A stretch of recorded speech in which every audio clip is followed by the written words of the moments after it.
Добрый день. Мы находимся в Чувашском государственном университете на факультете энергетики и электротехники. И сегодня нам предстоит беседа с деканом факультета Владимиром Геннадьевичем Ковалевым и старшим преподавателем факультета Виктором Николаевичем Петровым. Добрый день. Добрый. Владимир Геннадьевич, ваш факультет является кузницей кадров, которая снабжает одну из ведущих отраслей нашей республики.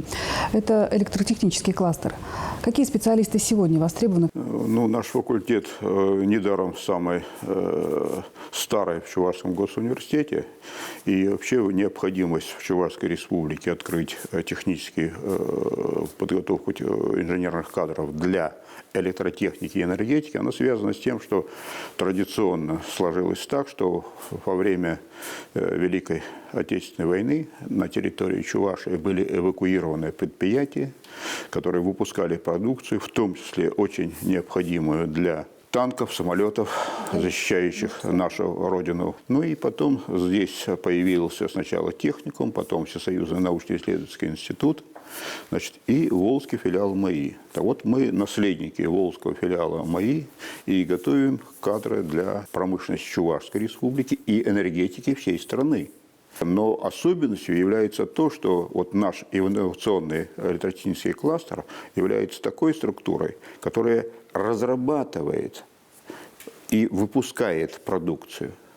То есть, если говорить о наших конкурентах, то есть вузах страны, которые тоже готовят по направлению электроэнергетика и электротехника, то они готовят, в общем-то, эксплуатационщиков. Мы разработчиков. Это сложнее. Ребята должны иметь очень высокую квалификацию.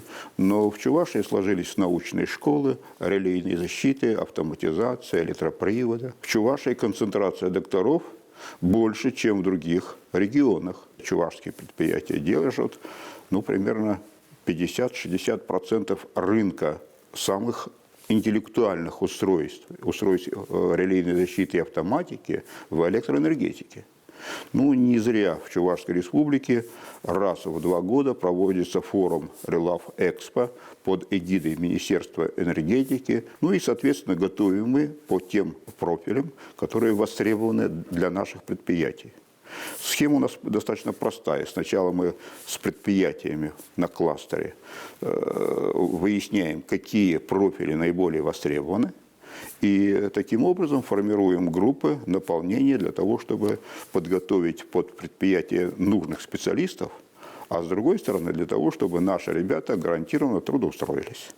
Это какие специальности? Первое, это релейная защита в энергосистемах, электроснабжение, вторая по востребованности специальность, электрические аппараты, электропривод. Есть и уникальные профили, которые и в Советском-то Союзе было 6 вузов, которые готовили таких специалистов.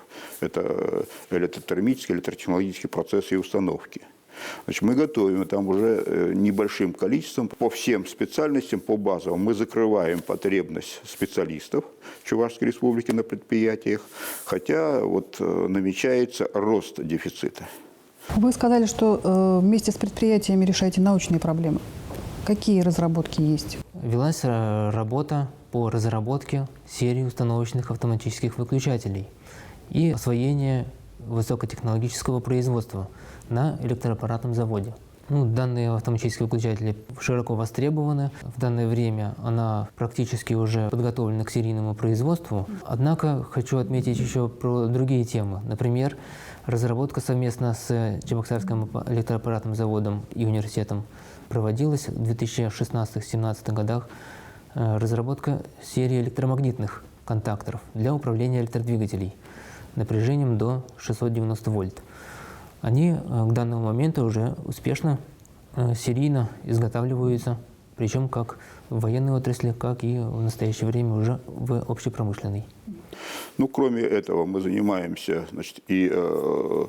допустим, с предприятием «Сеспель» мы занимаемся тем, что участвовали в создании линий по сварке, трением, перемешиванием. Сейчас ведем еще одну серьезную работу по созданию гибридных систем. Это погрузчик гибридный. Это позволит уменьшить габариты, повысить характеристики этого устройства. Пока в России вот таких работ нет. Еще больше у нас работ есть по релейной защите и автоматике.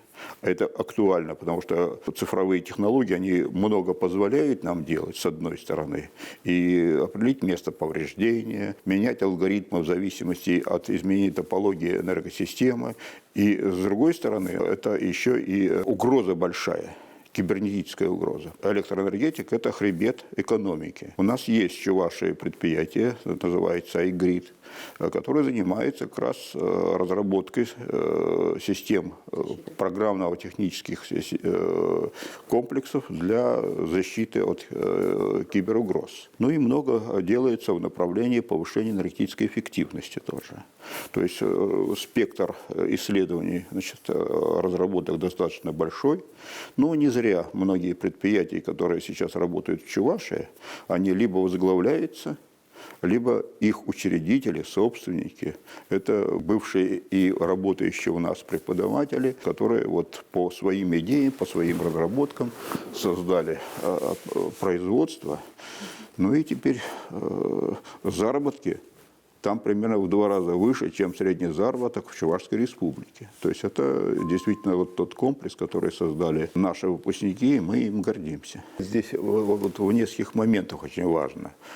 Первое, то, что вот такое взаимодействие, это обратная связь, что требуется там на предприятии, на рынке продукции, которую эти производят. То, что наши преподаватели участвуют в этих разработках. Это значит, что они решают самые актуальные задачи. И второе, что в эти же задачи вовлекаются наши студенты. Вот что важно здесь. То есть, действительно, вот если мы говорим о единении наука, производства, образования, ребята здесь пользуются теми приборами, тем программным обеспечением, которое они будут там использовать. То есть, они быстрее адаптируются к трудоустройству. Вот в этом как раз смысл нашего взаимодействия с кластером. Это действительно растущий сектор экономики Чувашской республики, и кадровая поддержка этого сектора, значит, это одна из задач Чувашского госуниверситета. Как сложно поступить на ваш факультет? Относительно несложно поступить. Нужно лишь с результатами ЕГЭ на бакалавриат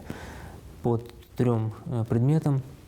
Это математика обязательная, русский язык и 3-й предмет на выбор. В этом году предоставляется либо физика, традиционный было прошлых лет, либо химия, либо информатика.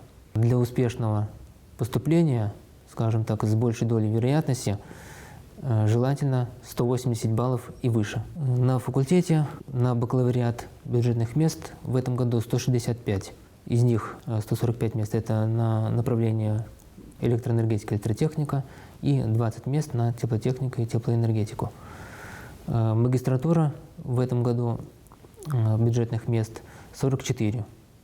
39 мест – это на направление электроэнергетика, электротехника, и 5 мест теплотехника и теплоэнергетика. Есть такое понятие, как Малая академия электротехники. Расскажите, что это? Ну вот есть такая большая проблема у нас, и родители, наверное, не до конца понимают, где их дети могут получить хорошее образование. И зачастую, значит, наши учащиеся лицеев, гимназий, значит, хорошие ребята просто в обычных средних школах, в том числе в сельской местности, стараются убежать из республики. Не понимают, что в республике тоже есть хорошее образование. Если они здесь получат, то сразу имеют несколько преимуществ. Они могут работать здесь, быть близко к семье, ну как-то быть даже отчасти малыми патриотами. Чувашский госуниверситет совместно с Академией электротехнических наук Чувашской республики приняли решение организовать малую академию. Ребята ходят сюда, изучают различные явления, закрепляют знания, которые изначально получают в школе, но, приходя сюда, они не только слушают лекции, но под руководством наших предприятий выполняют лабораторные работы. На молодежной секции Релаф Экспо лучшие места, значит, лучшие доклады Значит, это доклады наших студентов, хотя участвуют ребята из Московского энергетического, Ивановского, Казанского энергетических институтов. Но уровень наших докладов в области особенно, значит, релейной защиты и автоматики пока самый высокий. Наши партнеры,